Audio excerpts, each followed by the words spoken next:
Before Marcus, before Seneca, before Epictetus, there was Zeno, the shipwrecked merchant who lost everything and found philosophy. In Athens, he stood beneath a painted porch and taught a new way to live.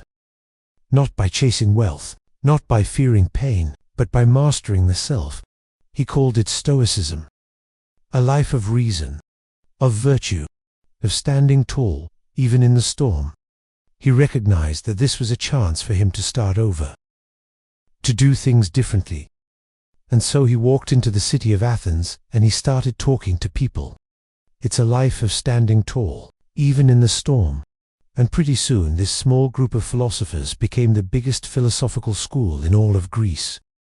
Some of the most influential people in the ancient world studied under Zeno, like the Roman Emperor Hadrian. The Stoics weren't just some armchair philosophers. No, they were active in politics.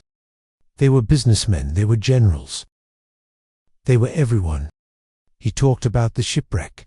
He talked about how he felt such despair, but he didn't stay there, despite being a former slave, despite being a man who lost everything.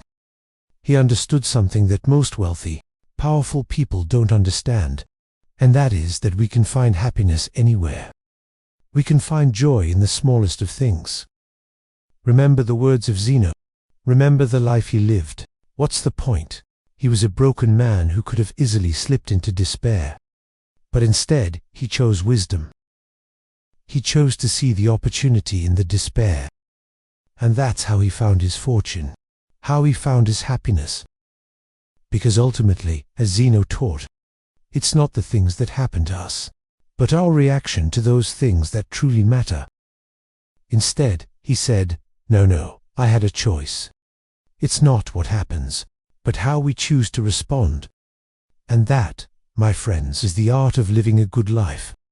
As the great Stoic Epictetus said, there is no such thing as a bad weather, only bad sailors. Or as Marcus Aurelius wrote in his journal, today I escaped anxiety, or not. I discarded it because the things I feared did not happen, and those that did happen were not terrible, or at least not beyond endurance.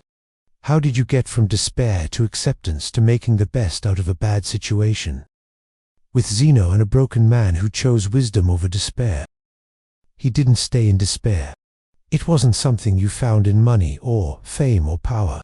No, they knew that happiness was within them. It was up to them to choose to be happy. I could either keep feeling sorry for myself, or I could try to make something good out of this. I could choose to learn from this experience. That's where IT began. You can hear it in the words of so many people today.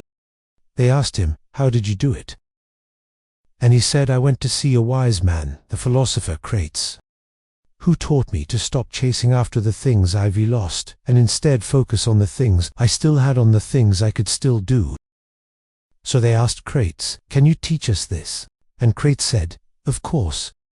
And so he gathered these people around him, and he taught them the art of living a good life. He taught them Stoicism. He was born into slavery around 334 BC in the ancient Greek city of Citium. Little is known about his early life, but at some point he bought his freedom. This is what despair sounds like. Despair looks like. It's a life of reason. It's a life of virtue. They'd lost everything. What's the point of living? Why go on? What's the point? Suicide rates are rising across the world, especially among young men. More and more people are feeling this way.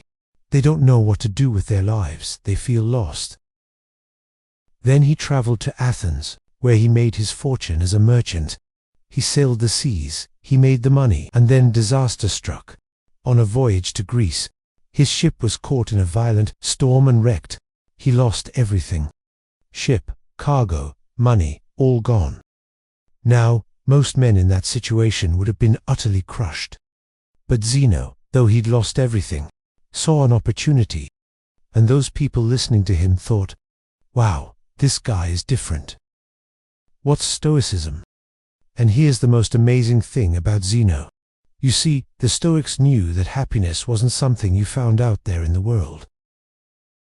So next time you're feeling down, next time you think, why go on? If you enjoyed this episode, please hit the subscribe button.